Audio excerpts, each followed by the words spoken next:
Visuals లో వాళ్ళు ఉసిగొలుపుతున్న visuals కూడా మనకి క్లియర్ గా అర్థమవుతున్నాయి. వాళ్ళు ఏం చెప్తున్నారు, భారత్ పైన ఏ విధంగా దాడి చేయాలో కూడా వాళ్ళకి చెప్తున్నారు. అలాగే ఫస్ట్ బాక్స్ లో మనం చూస్తే ఉగ్రవాదులని తరలిస్తున్న సమయంలో అక్కడ ట్రాఫిక్ ని కూడా నిలిపివేసి ప్రభుత్వం ప్రత్యేక కాన్వాయ్ లో వాళ్ళందరినీ కూడా సేఫ్ ప్లేస్ కి తరలిస్తున్నట్లు కూడా మనం చూసాం. ఇక అదే విధంగా పాక్ ప్రభుత్వం ఎవరైతే టెర్రరిస్టులు ఉన్నారో వాళ్ళందరికీ కూడా కొంత నజరానాన్ని ప్రకటించిందని కూడా తెలుస్తుంది. గ్లోబల్ టెర్రరిస్ట్ మసూద్ అజార్ కు భారీ నజరానా కూడా ప్రకటించింది.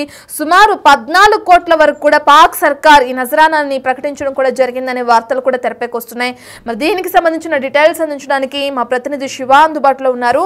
రైట్ శివ, మనం చూస్తున్నాం ఒక పక్కన వీళ్ళందరినీ సేఫ్ ప్లేస్ కి తరలించడం, మరో పక్క 14 కోట్ల వరకు సుమారు వీళ్ళకి నజరానా ప్రకటించడం పాక్ ప్రభుత్వం అనే వార్తలు కూడా తెరపైకి వస్తున్నాయి. ఎంతవరకు నిజం శివ దీనికి సంబంధించిన డీటెయిల్స్?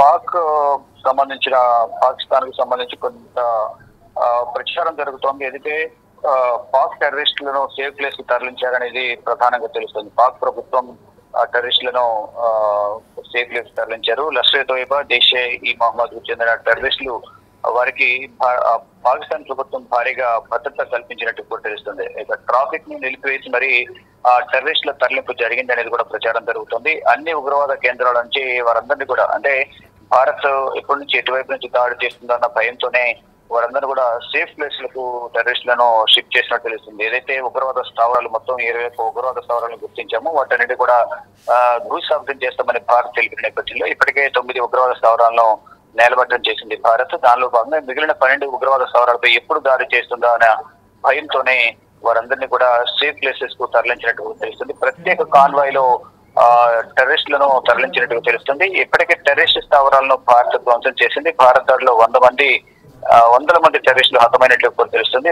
భారత్ దాడుల భయంతోనే బంకర్లలోనే టెర్రరిస్టుల మకాం అనేది ఏర్పాటు చేసినట్టు తెలుస్తుంది. అంటే బంకర్ లో ఉంటే ఎటువంటి ఇబ్బంది ఉండదు. మినిమం సీలింగ్ అంతా కూడా 15 నుంచి 20 ఇంచుల మందంతో దాన్ని నిర్మిస్తారు. గోడలు కూడా అంతే మందంతో ఉంటాయి కాబట్టి దాడులు చేసినా పెద్దగా నష్టం వాటలేదు అనేది కూడా భావిస్తున్నారు. అండర్ గ్రౌండ్ లో బంకర్లలో వారు నివాసం ఉండే విధంగా కూడా పాకిస్తాన్ ప్రభుత్వం భారత్ నుంచి వారందరినీ కూడా రక్షించే పనిలో భాగంగా తరలిస్తున్న పరిస్థితి కనిపిస్తోంది. అంటే సీజ్ ఫైర్ ఒప్పందం అమల్లోకి రాగానే సేఫ్ ప్లేస్ కు టెర్రరిస్టులందరూ కూడా వెళ్ళిపోతున్నారు. అంటే సీజ్ ఫైర్ ఒప్పందం అనేది అమల్లోకి వచ్చిన తర్వాత వారందరూ కూడా ఎక్కడెక్కడ ఉన్న వారందరూ కూడా బయటకు వచ్చి వేరే సేఫ్ ప్లేసెస్ కి వెళ్ళిపోతున్న పరిస్థితి కనిపిస్తుంది. అంటే మొన్నటి వరకు బయటకు వస్తే ఎక్కడ దాడి జరుగుతుందో వాళ్ళ మీద భయంతోనే వారందరూ కూడా ఇప్పటి వరకు అండర్ గ్రౌండ్ లో వేరే ప్లేసెస్ లో వారు దాక్కుని ఉన్నారు. ఇప్పుడు సీజ్ ఫైర్ ఒప్పందం అమల్లోకి వచ్చిన వెంటనే వారందరూ కూడా బయటకు వచ్చి వేరే ప్రాంతాలకు తరలి వెళ్ళిపోతున్న పరిస్థితి అయితే కనిపిస్తోంది. రత్న శివ, ఏదైతే ఉగ్రవాదులకి మాకు ఎటువంటి సంబంధం లేదు, వాళ్ళ వల్ల కూడా పాకిస్తాన్కి ఒక చెడ్డ పేరు వచ్చింది, దానికి సంబంధించిన నష్టాన్ని మేము ఇంకా భరిస్తూనే ఉన్నామని చెప్పి కూడా పాక్కి సంబంధించిన అధికారులు గతంలో చెప్పడం కూడా మనం చూసాం. మరి ఇప్పుడు అంటే దానికి వ్యతిరేకంగా ఏదైతే భారత్ ఆరోపిస్తుందో ఆ పాకే ఉగ్రవాదులను పెంచి పోషిస్తుంది అనడానికి నిజంగా ఆ సంఘటనలన్నిటి కూడా నిజం చేసే విధంగా ఇప్పుడు ఒక కొత్త ప్రత్యేక కాన్వాయ్లో వీళ్ళని తరలించడం కూడా మనం చూస్తున్నాం. సేఫ్ ప్లేస్లో పెట్టాలని చూస్తున్నాం. అంటే ఇంకా ఉగ్రవాదాన్ని పెంచి పోషిస్తుంది, అందులో భాగంగానే వీళ్ళందరినీ సేఫ్ ప్లేస్ కి తరలిస్తుంది పాకిస్తాన్ అనడానికి ఇది నిదర్శనం అనుకోవచ్చా? రైట్, డెఫినెట్ గా వారు మాటలకు జరుగుతున్న వాస్తవాలకు పనులకు అసలు పొంతన లేకుండా పోతుంది. రత్న ప్రధానంగా చూసుకుంటే ఎప్పుడైతే ఉగ్రవాద స్థావరాలపై దాడులు చేసిన తర్వాత దానిలో 100 మందికి పైగా కూడా ఉగ్రవాదులు చనిపోయారు. వారికి సంబంధించిన అంత్యక్రియల్లో కూడా పాకిస్తాన్ సంబంధించిన ఆర్మీ అంతా కూడా పాల్గొంది. అంటే ఉగ్రవాదానికి మాకు సంబంధం లేదు, వారికి మాకు సంబంధం చెప్పినప్పటికీ కూడా ఉగ్రవాదులకు సంబంధించిన అంత్యక్రియలు పాల్గొనాల్సిన అవసరం వారికి లేదు. కానీ దాన్ని బట్టి ప్రధానంగా ఉగ్రవాదులు వెనక పాకిస్తాన్ సైన్యం, పాకిస్తాన్ ప్రభుత్వం ఉంది అనేది కూడా ప్రపంచ మొత్తానికి తెలుసు. దానిలో భాగంగా ఇప్పుడు ఏదైతే కాల్పుల విరమణ ఒప్పందానికి సంబంధించి అంగీకారం తెలిపిన నేపథ్యంలో ఇప్పుడు ఎక్కడ కూడా దాడులు జరిగే అవకాశం ఉండదు. ఆల్రెడీ వీరు ఎక్కడెక్కడ దాక్కుని ఉన్నారు, ఎక్కడెక్కడ స్థావరాలు ఉన్నాయనేది ఇప్పటికే భారత్ పసిగట్టింది. ఇన్ కేసు ఏమైనా దాడి చేస్తే మనందరం కూడా 9 స్థావరాలపై దాడి చేసిన సమయంలో ఎలాగైతే వారందరూ కూడా మృత్యువాత పడ్డారో, బాధ్యతలు బలైపోయారు, మనం కూడా అదేవిధంగా బలైపోయే అవకాశం ఉంటుంది. కాబట్టి ఇప్పుడు సీజ్ ఫైర్ కొనసాగుతుంది కాబట్టి, అంటే ఒప్పందం అనేది ఒకటి ఉంది కాబట్టి కాల్పుల విరమణ ఒప్పందం అనేది అందరూ 2 దేశాలు ఒప్పుకున్న నేపథ్యంలో ఇప్పుడు ఎటువంటి దాడులు ఉండవని భావించిన ఈ స్థావరాలు ఉన్న టెర్రరిస్టులందరినీ కూడా పాకిస్తాన్ ప్రభుత్వం సురక్షిత ప్రాంతాలకు, బంకర్లలోకి, అండర్ గ్రౌండ్ టన్నెల్లోకి వారందరూ కూడా తరలిస్తున్న పరిస్థితి కనిపిస్తుంది. దానిలో భాగంగానే వారందరూ ప్రత్యేక కాన్వాయ్ లో ట్రాఫిక్ అంతా కూడా క్లియర్ చేసి, ట్రాఫిక్ అంతా కూడా పక్కన ఆపేసి, ఎమర్జెన్సీ వాహనాలు ఉన్నప్పటికీ కూడా వారందరినీ కూడా పక్కన ఆపేసి కేవలం ఈ ఉగ్రవాదులనే వారిని కాపాడేందుకు, వారి ఆస్తులను కాపాడేందుకు వారిని ఉగ్రవాద స్థావరాల నుంచి ఒక బంకర్లలోకి తరలిస్తున్నట్టుగా కూడా ప్రచారం జరుగుతూ ఉంది. శివ, దీంతో పాటు ఏదైతే పాకిస్తాన్ 14 కోట్ల నజరానాన్ని కూడా ప్రకటించడం ఆ టెర్రరిస్ట్ గ్రూప్కి సంబంధించిన వార్తలు కూడా తెరపైకి వస్తున్నది. ఎంతవరకు నిజమంటారు శివ? గ్లోబల్ టెర్రరిస్ట్ మసూద్ అజార్కు ఈ నజరానా ప్రకటించినట్లు కూడా చెప్తున్నారు. దానికి సంబంధించిన డీటెయిల్స్ ఏ విధంగా ఉన్నాయి? మసూద్ అజార్ లష్కర్-e-తోయిబాకు సంబంధించిన chief.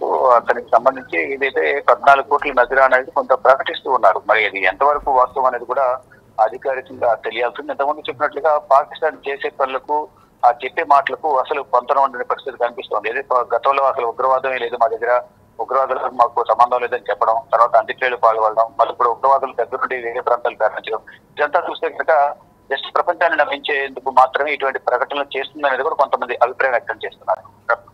Right, thank you Shiva.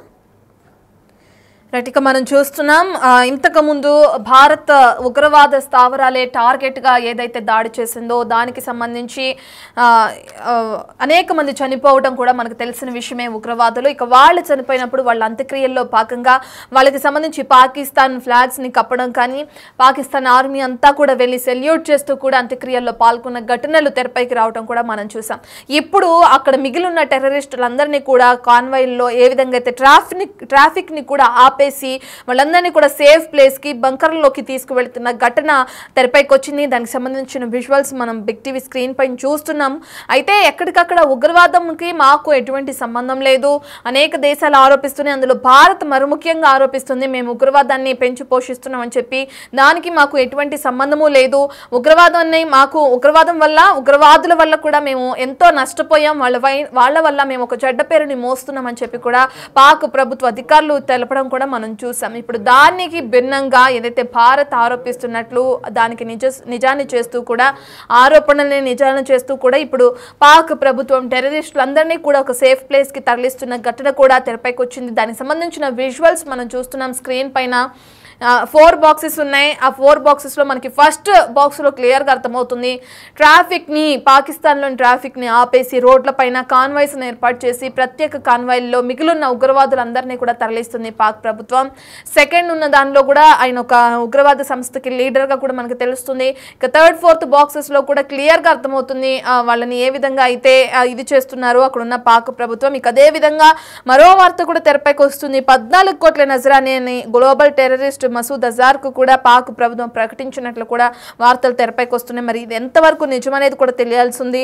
Pak ఎప్పుడూ కూడా బయటికి ఒకటి చెప్తూ లోపల ఇంకోటి చేస్తుంది అని చెప్పడానికి కూడా ఇది ఒక నిదర్శనం అనుకోవచ్చు మనం. ఎందుకంటే ఎప్పటికప్పుడు ఉగ్రవాదులు అంటే మేము కూడా వ్యతిరేకిస్తామని చెప్తున్న పాక్ ఇప్పుడు మరి వాళ్ళని ఎందుకు సేఫ్ ప్లేస్కి తరలిస్తుంది, వాళ్ళకి మద్దతుగా ఎందుకు నిలుస్తుంది, వాళ్ళకి సంబంధించి ప్రజలకి సంబంధించి ట్రాఫిక్ని కూడా నిలిపివేసి ఆ టెర్రరిస్టులని తరలించాల్సిన అవసరం ఏమొచ్చింది అనే క్వశ్చన్ మార్క్స్ కూడా తెరపైకి వస్తున్నాయి. ఇక ఏదేమైనప్పటికీ భారత్ ఆరోపించినట్లుగానే ఉగ్రవాదాన్ని పెంచి పోషిస్తుంది పాక్ అనడానికి నిదర్శనమే మనం చూస్తున్న విజువల్స్ స్క్రీన్ పైన. వాళ్ళని తరలిస్తున్న క్రమంలో ప్రజలు ఇబ్బందులు పాలైనా కూడా పర్లేదు అన్న రీతిలో ట్రాఫిక్ని ఎక్కడికక్కడ నిలువరించేసిన దృశ్యాలు కూడా మనకి క్లియర్ కట్గా అర్థమవుతున్నాయి. ఇక ఈ క్రమంలో చూసుకుంటే కొంతమంది ఉగ్రవాదుల వల్లే అటు పెహల్గాంలో దాడి జరిగింది, అనేక మంది అమాయకపు ప్రజలు ప్రాణాలు కోల్పోయారు. ఆ విషయం మనకు తెలిసిందే. ఇటువంటి ఘటనలని ఇంకా చేయాలి అని చెప్పి ఉసిగొల్పే విధంగా పాక్ ప్రభుత్వం ఎందుకు ఉగ్రవాదులకి సపోర్ట్ చేస్తుంది అనేది కూడా తెలియాల్సింది. భారత్ ఆరోపిస్తుంది, భారత్ ప్రశ్నిస్తుంది, భారత్ దానికి సంబంధించి దాడులు కూడా చేసింది ఉగ్రవాద స్థావరాలపై. మరి ఇతర దేశాలు ఎందుకు స్పందించడం లేదు, పాక్ తీరుని ఎందుకు బయట పెట్టడం లేదు, పాక్ తీరుని సంబంధించి ఎందుకు నిలదీయట్లేదు అనే క్వశ్చన్ మార్క్స్ కూడా తెరపైకి వస్తున్నాయి. ఇక ఏ విధంగానే పాక్ ఉగ్రవాదాన్ని పెంచి పోషిస్తే ఎప్పటికైనా నష్టమే జరుగుతుంది. ఇక అదే విధంగా ఉగ్రవాదుల నుంచి ఏదైనా కానీ ఖచ్చితంగా చర్యలనే ఉంటే దానికి ప్రతి చర్యలు ఉంటాయి. మీరు ఒక ఏదైతే నిన్న మొన్న మోదీ చెప్పినవి కూడా మనం చూసుకుంటే ఒక్క బుల్లెట్ వస్తే మేము దానికి సంబంధించి బాంబుని మీకు రిటర్న్గా ఇస్తామని చెప్పి కూడా చెప్తున్నారు. ఇక ఉగ్రవాదుల్ని ఎంతవరకు పాక్ పెంచి పోషిస్తుంది అనేది కూడా తెలియాల్సింది. వేళ్ళని పెంచడం వల్ల అశాంతి, ఇక అదేవిధంగా గొడవలు, అల్లర్లు చెలరేగుతాయి. ఇతర దేశాలతో కవ్వింపు చర్యలకు పాల్పడడం, అమాయక ప్రజల్ని అనవసరంగా ఉరి తీయడం కానీ, ఇది చేయడం కానీ, వాళ్ళు ఏ విధంగా విధంగా అయితే టెర్రరిస్టులు బలవన్ మరణాలకు పాల్పడుతున్నారు అమాయక ప్రజలకు సంబంధించి ఈ విషయాలన్నీ కూడా మనకు తెలిసిందే. అంటే పాక్ ప్రభుత్వం కేవలం టెర్రరిస్టులని పెంచి పోషిస్తూ మాత్రమే తన పబ్బం గడుపుకుంటుందా అనే క్వశ్చన్ మార్క్స్ కూడా తెరపైకి వస్తున్నాయి. ఏదేమన్నప్పటికీ దీన్ని ప్రశ్నించే వాళ్ళు తెరపైకి వచ్చినప్పుడే ఉగ్రవాదులకు సంబంధించి పూర్తి అంతం అనేది జరుగుతుందని చెప్పి కూడా భారత్ ఇంతకు ముందు చెప్పినట్లుగానే మరోసారి కూడా ఇప్పుడు నిజం అనే దాన్ని నిజం చేస్తూ కూడా పాక్ టెర్రరిస్టులందరినీ కూడా సేఫ్ ప్లేస్ కి తరలిస్తున్నట్లు కూడా మనం చూస్తున్నాం. సో తరలించిన తర్వాత వీళ్ళందరినీ కూడా సేఫ్ ప్లేస్ అంటే బంకర్లో ఉంచుతారనే కూడా ప్రథమంగా వినిపిస్తుంది. ఎందుకంటే బంకర్లో ఉంచితే ఏదైనా ఇతర దేశాల నుంచి దాడి జరిగినా, మరి ముఖ్యంగా చెప్పాలంటే మన భారత్ నుంచి ఉగ్రవాద స్థావరాలపై మళ్ళీ దాడులు జరిగినా బంకర్లో ఉంటే మాత్రం ఒక సేఫ్ గా వాళ్ళు భావిస్తారు. అక్కడికి ఏదైతే దాడి జరిగినప్పుడు డ్యామేజ్ అనేది తక్కువగా ఉంటుంది, ప్రాణహాని అనేది కూడా తక్కువగా ఉంటుందని చెప్పి కూడా వీళ్ళందరినీ పాక్ ప్రభుత్వం ప్రస్తుతానికి అక్కడ తరలిస్తున్నట్లు కూడా మనకి తెలుస్తుంది. దానికి సంబంధించిన విజువల్స్ మనం స్క్రీన్ పైన చూస్తున్నాం.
రైట్, ఇక పాక్ నిజ స్వరూపం మరోసారి బట్టబయలైంది. టెర్రరిస్టులందరినీ కూడా సేఫ్ ప్లేస్ కి తరలిస్తుంది పాక్ ప్రభుత్వం. దానికి సంబంధించిన విజువల్స్ మనం స్క్రీన్ పైన చూస్తున్నాం. లష్కరే తోయిబా, జైషే ఈ మహమ్మద్ కు చెందిన టెర్రరిస్టులందరినీ కూడా ప్రత్యేక కాన్వాయిల్లో తరలిస్తుంది పాక్ ప్రభుత్వం.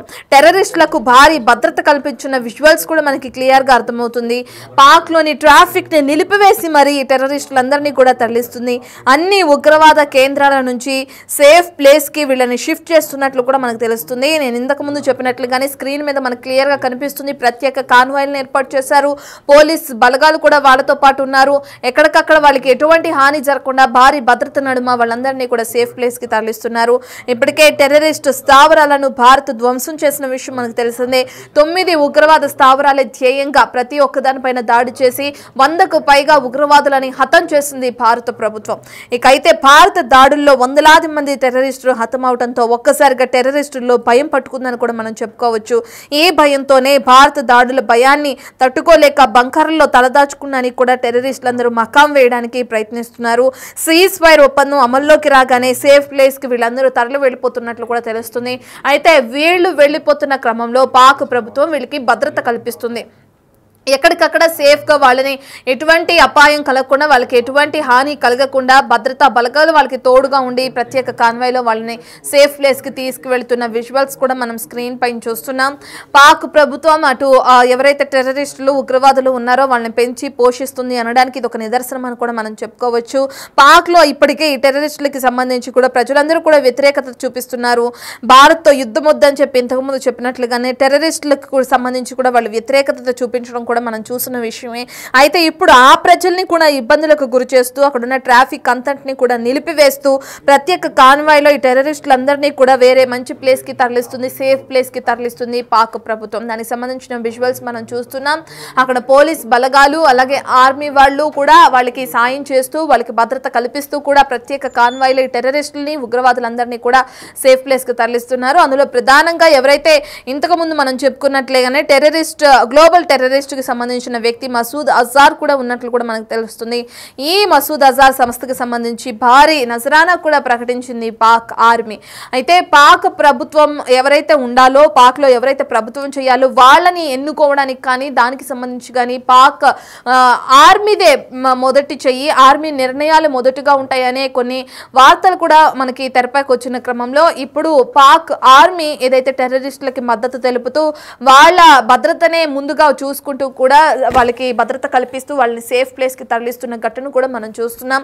దీనికి సంబంధించి భారత్ ముందు నుంచే ఆరోపిస్తుంది, ఎవరైతే టెర్రరిస్టులు ఉన్నారో వాళ్ళని పెంచి పోషిస్తుంది అటు పాక్ ప్రభుత్వం అని చెప్పి కూడా భారత్ ఆరోపిస్తుంది. దానికి నిదర్శనంగానే ఈ ఘటన జరిగిందని కూడా మనం చెప్పుకోవచ్చు.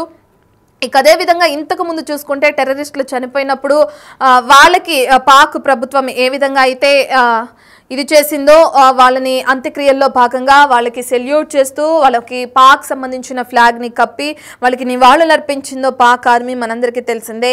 ఇక ఆ ఘటన మరొక ముందే మరో ఘటన తెరపైకి వచ్చింది. ఇప్పుడు వాళ్ళందరినీ కూడా బంకర్లోని సేఫ్ ప్లేస్కి తరలిస్తుంది పాక్ ఆర్మీ.